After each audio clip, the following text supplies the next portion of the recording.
It's Friday, February 16th, 2018. Welcome to Sportsbook Betting Insight today from SBRpicks.com.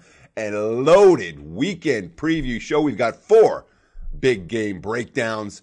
College hoops. No, I'm not going to try to handicap the NBA All-Star game. You can find that type of analysis elsewhere. I'm going to focus on games where bettors might actually have an edge. And of course, there's a lot to talk about today when it comes to the latest legalization news. But let's start like we do. Let's start like we do every day. Bad beats, bad bets, bad for the books. And oh my God, a crazy push last. I don't even know what to call it. You know, how do you call the UCLA Oregon State game? Open -9, Bruins -9. Closed -6.5, -7. Lands on 7. Final score 75-68. But what a finish! Oh, the breakaway dunk that he's not supposed to take came just after the buzzer. The Bruins went 1 of 2 from the free throw line their last 6 tries, including 3 times in the last 35 seconds. They didn't make a single shot from the field down the stretch, brick after brick, and yet you got a good number on UCLA. You still got the money. You got a bad number on UCLA? Well, you still got to push for most people. The total sitting at 150, 71-63. There's 440 left. Your favorite right there. Great shape for overbettors. No scramble points at all. Complete brick fest for both sides. Lands 143. I don't know what to call it. Tough beat for the total. Bad beat for the side. Whatever it was. Certainly shenanigans for Oregon State UCLA last night at the finish. Certainly creating some point spread drama, which is at least part of the reason why we like doing what we do. Bad bet last night. Wichita State took a ton of money. The Shockers bet -11 up to -13 against Temple. They won by 7. Revenge for Wichita State. Revenge! Oh, yeah, they got their revenge. They won the game. That being said, they were down by 14 at halftime. They gave up 56 points before the break. Shockers never had sniffed a point spread cover in that one. Bad bet for all of that Wichita State money. Bad for books. Well, the last night before the break in the NBA wasn't good for bookmakers. The Nuggets took a ton of money. The wise guys all over Denver last night. +3.5 down to +2. The over bet from 212 up to 214.5. And it was wire to wire Nuggets. 134 to 123. Denver 24 of 40 from three-point range. One of the best shooting games of the season. And we talked about Jokic yesterday. Nikola Jokic, 30 points, 15 rebounds, 17 assists. He had a triple-double by halftime.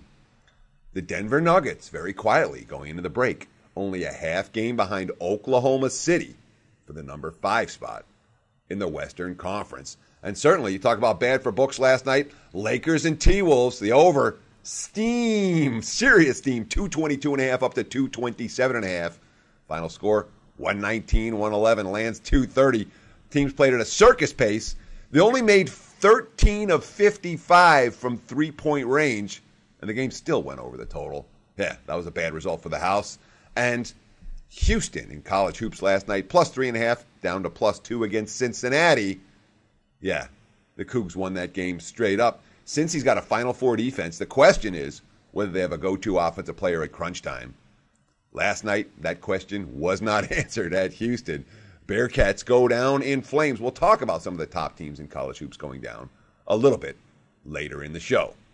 I wanted to take a few minutes on Friday to talk about what's going on, the latest, when it comes to the sports betting legislation that is in the works in various state legislatures awaiting the Supreme Court decision. Great report from Dustin Gooker earlier in the week from Legal Sports Report. Excellent follow on Twitter at Dustin Gooker, talking about the bettors pushing this sports betting bill in Missouri and what's going on in Missouri right now. It's not pretty what the leagues are trying to do. Okay, what they're lobbying for is a 1% tax on all wagers, which is called an integrity fee. What's the integrity fee for? Well, people aren't exactly sure. And also, the Missouri Gaming Commission is looking to set up the tax rate the same as other forms of gaming in the state, which is 21%, which would make the effective tax rate on sports betting, including the integrity fee on the handle, more than 40% of all revenue. Okay, this isn't good. This isn't the right way to do it. It's also worth noting the leagues, they want all the data. You know, sports wagering operators shall use it in all sports wagering only statistics, results, outcomes, and other data relating to a sporting event that had been obtained from the relevant sports governing body or an entity expressed authorized by the sports governing body to provide such information to sports wagering operators.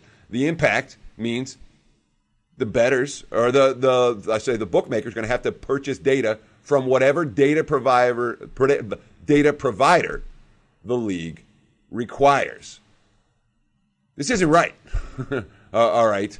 There's another thing that's not right in the Missouri bill. That's really wrong. The leagues would be able to request, quote, account-level betting information relating to persons placing wagers. That means that sports betting operators will have to divulge in real time, if leagues tell them to, all live betting information, including personally identifiable customer information, the IP addresses, the amount of bet, and the bet type. All of that is something that the league are asking for. That's not good. Okay, this is not good legislation. And we're seeing the reaction from the bookmakers in Nevada. We have MLB getting involved. We have NBA getting involved. Great piece from David Purdom on ESPN.com earlier in the week. Under the NBA's blueprint, also supported by MLB, bookmakers are going to pay 1% of the amount bet on league events. The league would also have the right to restrict certain types of bets and perhaps force operators to pay for official league data to grade wagers. All right, this is from NBA Senior VP Daniel Spillane. The legislation should recognize that sports leagues provide the foundation for sports betting while bearing the risks that sports betting imposes even when regulated. Without our games and fans, there could be no sports betting. Great. All right.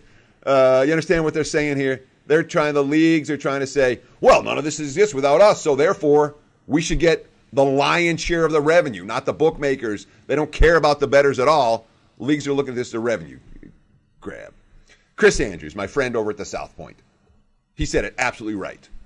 Now that it's on the verge of maybe happening, we just hope they don't F it up. I don't want to see a good thing go by the wayside here. That is so real. If the states do this wrong, all the bookies are still in business, all the offshores are still in business, and legalized regulated gaming becomes this 50-state hodgepodge where every state has different rules and different regulations. It could get worse than what it is now. Jay Cornegay from the Westgate Sports Superbook. As an operator, when you go back to the small margins, there's not a lot to go around here. I don't want it to become the horse racing industry where everyone takes too much out of the pot. What ends up happening is the consumer ends up paying for it. For horse racing, where they're taking between 16 and 20% out of the pot, off the top, guess what? There are no professional horse bettors. There are no positive expectation horse betting wagers. And horse betting is a dying sport. It really is. Johnny Avello from The Win. Do the leagues deserve a piece of the action? I don't believe that's the approach. Is there an opportunity for cross-marketing? Yes, I believe there is. Johnny Avello nailed it right there. Yeah, leagues can't get a piece of the action. That's not right. They can cross-market. Art Manteris gets it too from station casinos. Both industries have thrived while keeping some distance, meaning sports and gaming. Personally, I cringe when I see European soccer players wearing gaming company logos on their jerseys. That's a little close for comfort, in my view.